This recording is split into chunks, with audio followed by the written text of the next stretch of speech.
Ladies and gentlemen, drivers, gig workers, and everyone in between, welcome to this week in Rideshare podcast.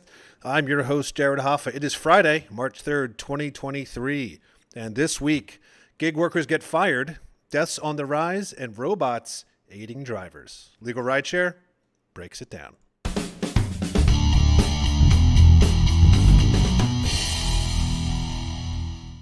And of course, from Legal Rideshare, I'm joined by the co-founder and lead attorney, Bryant Greeting. Bryant, happy Friday. Happy Friday, my friend. It's good to be back. It is good to be back. We had a fun time last week. We did cool segment about how to make money after an accident, but it's good to go back to the basics sometimes. Right. Let's go back to what we know, which is what's going on in the rideshare world, and we're happy to do it. Exactly. So speaking of which, let's get started. We're going to head off into Monday. There was a driver strike at LaGuardia, and this is from CB News. They reported, quote, Mohammed, a father of three, is one of thousands of drivers who was planning to go on strike at the airport on Monday. He said, quote, we're striking to get our raise back. TLC gave us the raise, and Uber blocked it, took TLC to the court, and won the case. So drivers are demanding their full raise for operating costs, a stop to unfair driver deactivations, more for out-of-town trips, and 85% of their fare or the full TLC rate. So, Brian, I feel like we talk about this a lot, but I guess this is the best thing they can do is to fight back. Yeah, they have to keep fighting. When I hear this story, I think there's kind of two lanes. One is it's just really unfair. These drivers were promised a raise, they were promised certain benefits, and then it was pulled away from them. So, I mean, that really stinks. They had an expectation because there were some laws that were passed, and then all of a sudden those benefits were gone. So we sympathize with drivers in New York for that reason. But then I also think that there's a bigger picture story here, which is just, drivers are getting fed up with low pay, the fact that expenses like wear and tear on their cars, gas, things like that are not accounted for in the base pay, and they're starting to demand change. So what we're seeing in New York is just the first, or I shouldn't even say the first, it's one of many actions that drivers are taking. We're seeing these things pop up in New York, in Chicago, in LA, and literally everywhere in between. So the driver frustration, driver aggravation is really starting to boil. And I think we're going to start hearing stories like this become more and more commonplace around the country.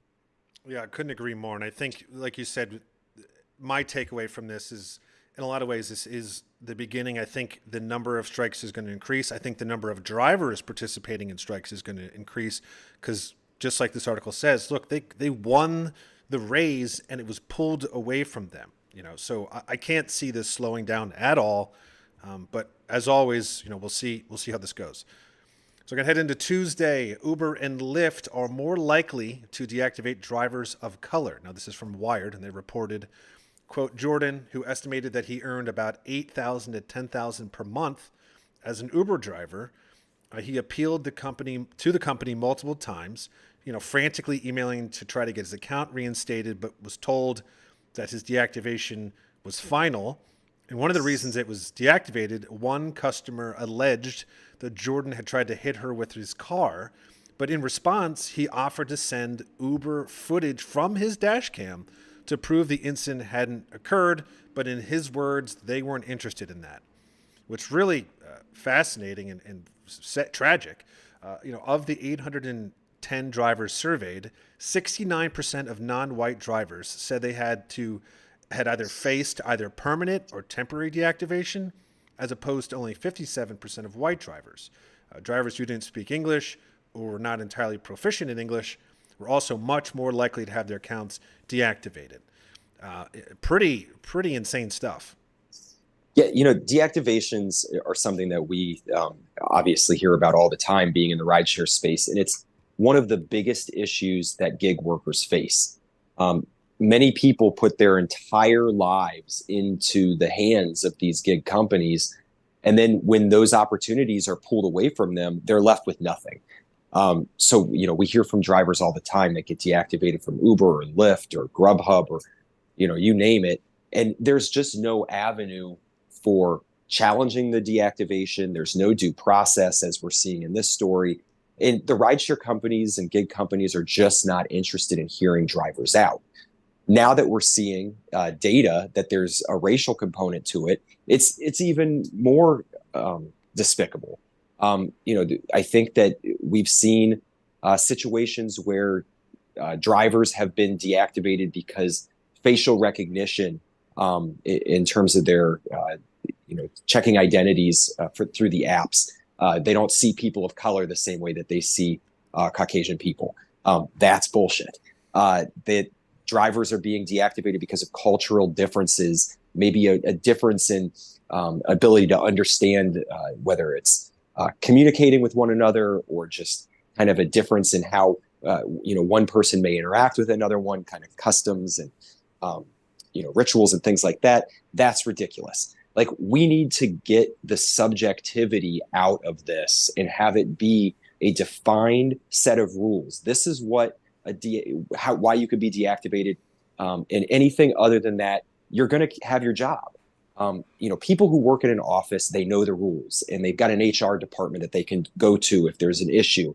People that work in rideshare and gig work, the companies just make the unilateral decision that we're going to take away your job, and these people are left high and dry. And it's just, I get frustrated because I hear these stories all the time, and something needs to change.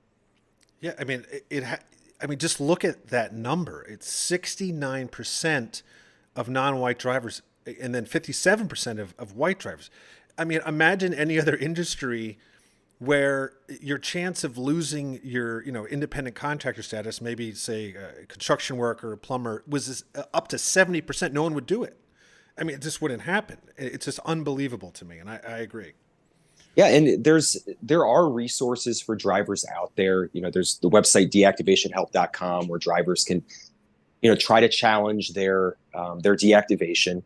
But at the end of the day, these rideshare companies are the ultimate decision makers, and we need there to be more accountability and more clearly stated rules as to what is, actionable conduct, what gets you deactivated, and what doesn't. And until we have those rules clearly defined, the subjectivity is just going to drive everybody crazy, and there's going to be really dire effects for the working class.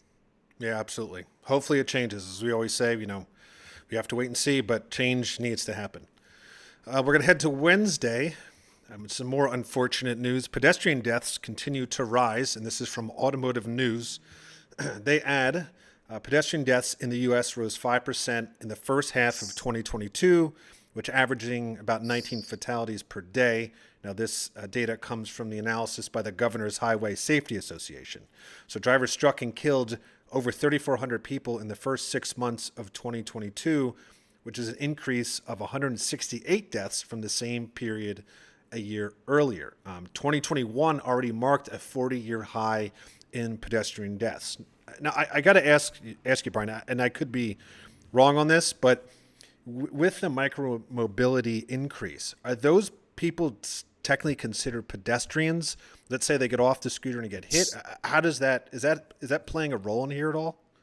Yeah, I'm not sure that a scooter rider is going to be considered a pedestrian, but certainly if they get off the scooter and that's when the accident happens, that could certainly be a pedestrian, tally mark. But what I think we're really seeing here is, as people become more distracted in their cars, pedestrians and bicyclists and scooter riders and other motorists are all more at risk. As we see screens in cars becoming way more commonplace, you look at the size of a Tesla screen, it's impossible for drivers to not be somewhat distracted. I'm concerned with the fact that technology in vehicles is becoming more distracting. Drivers' eyes are taken off the road, and frankly, the community is more at risk. I certainly appreciate the luxury of the technology, but we've got to figure out ways to make sure that people are watching where they're driving, so that everybody stays safe. Yeah, I just saw this. I wish I knew exactly where it was. I think it was a car show or a kind of a futurist showcase. but they showed its TV screen drop down from a future smart car. I mean, it was the size of a table. And now I now I understand it's going to go in the argument is okay. Well, that's for the back seat passengers, but you can't tell me that's not going to be distracting when that thing is blasting flashing lights right behind the driver's seat. So yeah, I agree. We're in this like really weird dichotomy of all these great gadgets and tablets and cars, but the cars don't drive themselves. So there's distraction, which is like I said. I think that's a good point. It's like they're made for self-driving cars before the self-driving cars are made. Yeah. The entertainment that's in, whether it's, you know, like a touch screen where you're changing your music, or, up to a video screen like you're talking about, the distractions are just too plentiful. And there's more important things to be doing than looking at a screen when you're driving a multi-ton, bullet down the road. Right, exactly. So we're going to head off to Thursday here. Discarded e-scooters are posing some dangers. Now, this is from BBC. They reported, quote, Miss Gayton, a street access campaigner for the National Federation of the Blind, and this is in the UK, said in a visit to Newcastle earlier this month, she found scooters were creating, quote, obstructions for any blind, visually impaired, older, or disabled people. She also said she experienced a lot of riders riding them down the pavements, which was, frightening.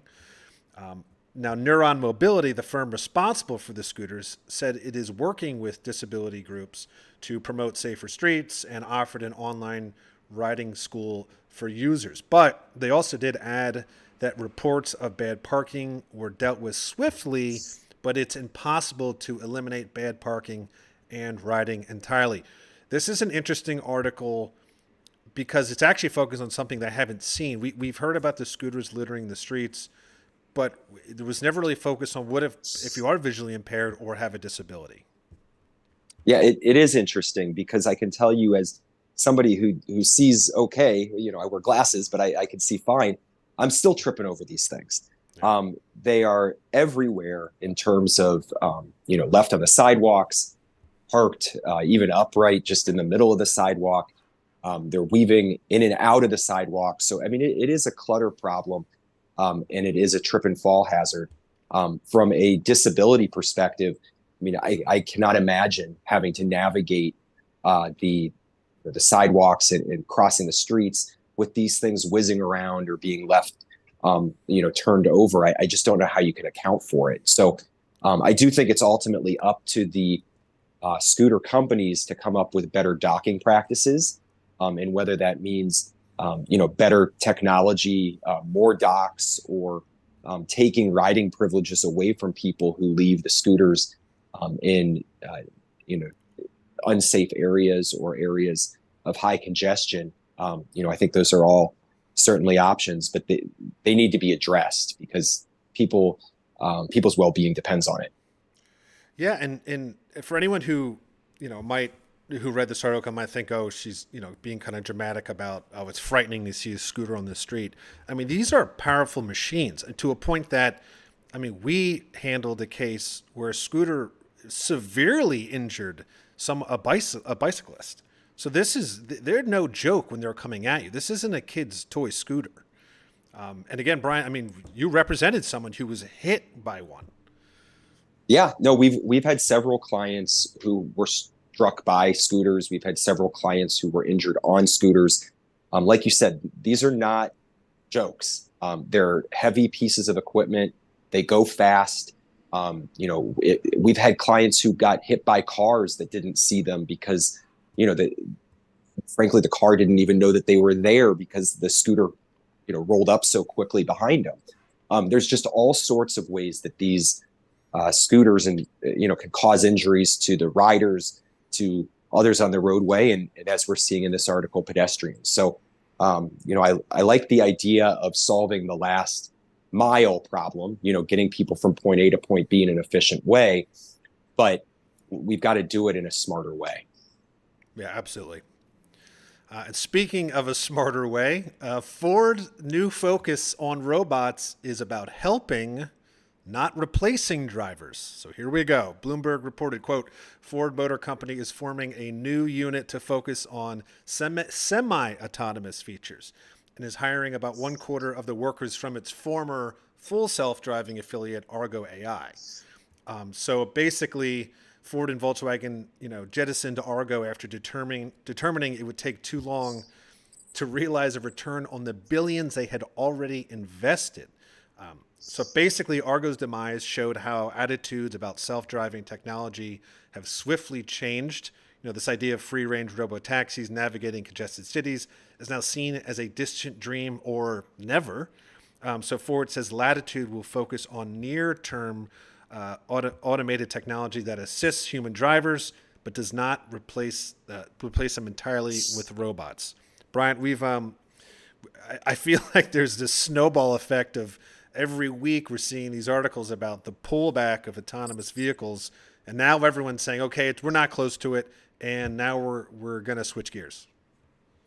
Yeah, I think that's really what we're seeing is that the technology just isn't there yet. And I actually like what Ford's doing here in having a semi-autonomous vehicle. We're not billing it as you get to sit in the back seat with your feet up and watch a movie, but we're going to help assist the driving of the car to hopefully make it safer.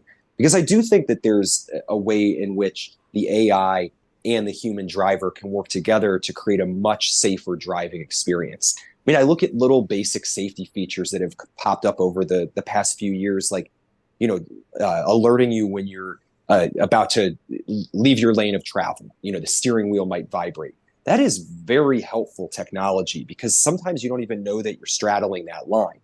If we can continue to build on technology like that, where the car can in a lot of ways drive itself to maintain lane positions, stop immediately if there's a sudden stop in front of you. But we also have the human driver to make judgment calls, which is a really important part of driving in normal life. I think we might have a much safer product out there and hopefully fewer accidents, fewer injuries, and fewer fatalities. Yeah, and you're right. Those small little increments that we've been doing have helped a lot. And over the decades, there's been a decrease in traffic collisions. So all good stuff. And I agree. I like where they're going. Before we sign off, I'll definitely give you the last word here, Brian, to just kind of plug Legal Rideshare again. And drivers out there who are listening, if you have any stories or any tips or advice you want us to talk about, certainly shoot us an email, help@legalrideshare.com. But Brian, I'll give you the last word here. Yeah, just as always, Legal Rideshare is here for anybody who has an accident or injury while on the job. Our consultations are always free. You can always reach us at legalrideshare.com. Please do not hesitate to contact us if you've been involved in an accident, if you've been injured on the job. We can help ensure that you get the compensation that you're entitled to, which means payment of medical bills, recovering your lost wages, your pain, your suffering, you name it. So legalrideshare.com, that's the best way to get in touch with us, and we are always available to help. Awesome. Thank you, Bryant. And that is the end of the show. And as I like to say, that is the end of this week in Rideshare. See you next week.